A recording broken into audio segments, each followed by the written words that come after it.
Shalom Bapak Ibu dan saudara-saudari yang terkasih di dalam Tuhan Yesus Kristus.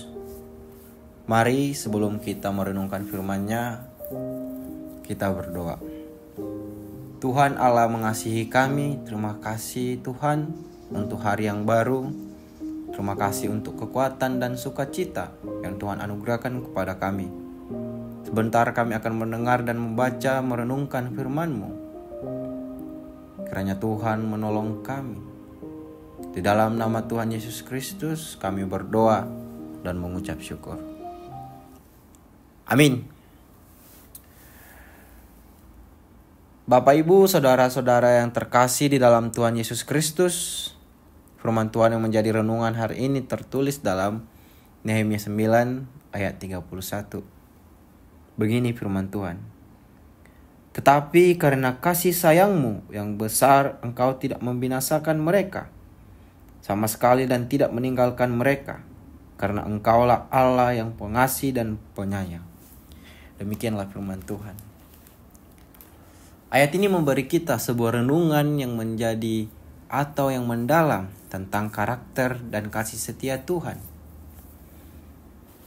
Ayat ini menyatakan, namun karena kasih setiamu yang besar, Engkau tidak menghancurkan mereka atau meninggalkan mereka. Sebab Engkau Tuhan penyayang dan pengasih. Tentu renungan dari ayat ini menginspirasi kita tentang kesetiaan Tuhan kepada Israel tidak pernah berhenti. Demikian juga dengan pemeliharaannya. Namun Israel berulang kali hidup dalam dosa. Tidak mau taat kepada hukum Tuhan, bahkan meninggalkan Tuhan. Hal ini terjadi berulang kali sehingga Tuhan menghukum dengan menyerahkan mereka ke tangan musuh-musuh mereka. Tuhan membuang dan menekan mereka dalam penderitaan, bukan karena Tuhan tidak mengasihi mereka, namun sebaliknya. Ia memperingatkan umatnya supaya mereka berbalik kepadanya, serta kembali menikmati berkat dan persekutuan yang intim dengan Tuhan. Bersyukurlah kita Bapak Ibu, karena kita masih memiliki Allah yang pengasih, penyayang, panjang sabar. Sudahkah kita setia kepada Tuhan dan mengasihinya dengan sungguh-sungguh? Ataukah kita saudara-saudari telah jauh dari Tuhan? Makanya kita memilih untuk hidup di dalam dosa? Kisah bangsa Israel dalam bacaan hari ini hendaknya makin mengingatkan kita akan betapa besar kesetiaan dan kasih Tuhan kepada kita.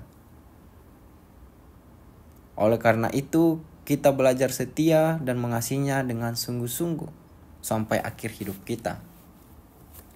Meskipun manusia sering kali melakukan pemberontakan dan kesalahan terhadap Allah, Dia tetap setia dan penuh kasih. Allah tidak menghancurkan kita saat kita berdosa, tetapi memberikan kesempatan untuk bertobat dan kembali kepadanya.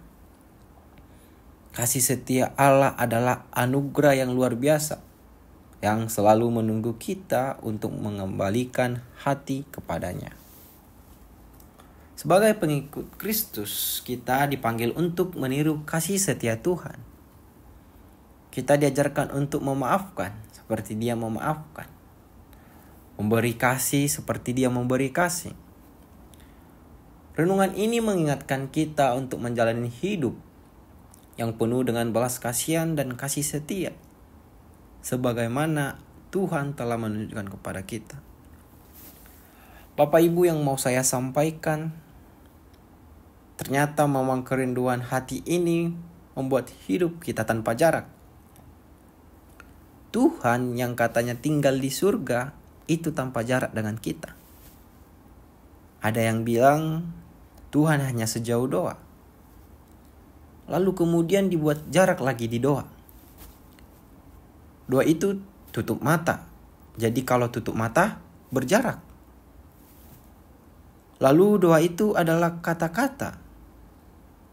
Lalu kalau dia bekerja, berarti lagi tidak doa. Berarti masih ada jarak Bapak Ibu. Saya mau Bapak Ibu dan saudara-saudari ketahui, jaraknya engkau dengan Tuhan bukan sejauh doa. Jaraknya engkau dengan Tuhan melebihi tarikan napas kita. Ketika kita beraktivitas, tentu kita masih bernapas. Yang mengucapkan syukur tentu masih bisa bernapas. Artinya apa? Tuhan bahkan lebih dekat daripada napas kita. Dia mampu membuat kehadirannya. Dia mampu membuat kehadirannya nyata bekerja dalam hidup kita. Bahkan tanpa bantuan manusia sekalipun kita mampu bekerja dalam hidup kita. Tuhan merenungkan dan memberi renungan ayat ini untuk memperdalam hubungan kita dengan Tuhan dan mengambil inspirasi untuk menjalani hidup yang lebih baik dengan kehendak-Nya. Amin. Mari kita berdoa. Tuhan Yesus, bantu kami agar kami sebagai umat yang beriman, kami boleh terus menjaga dan memelihara komitmen yang kami hadapi, supaya kami tetap bertumbuh di dalam Engkau yang mengutamakan Tuhan dalam kehidupan sehari-hari, taat akan firman-Mu dan melakukan disiplin rohani pada hidup kami. Oleh karena Tuhan, kami memohon pertolongan-Mu. Kami menyerahkan hidup kami sepenuhnya ke dalam tangan kasih-Mu. Dalam nama Tuhan Yesus Kristus kami berdoa. Amin.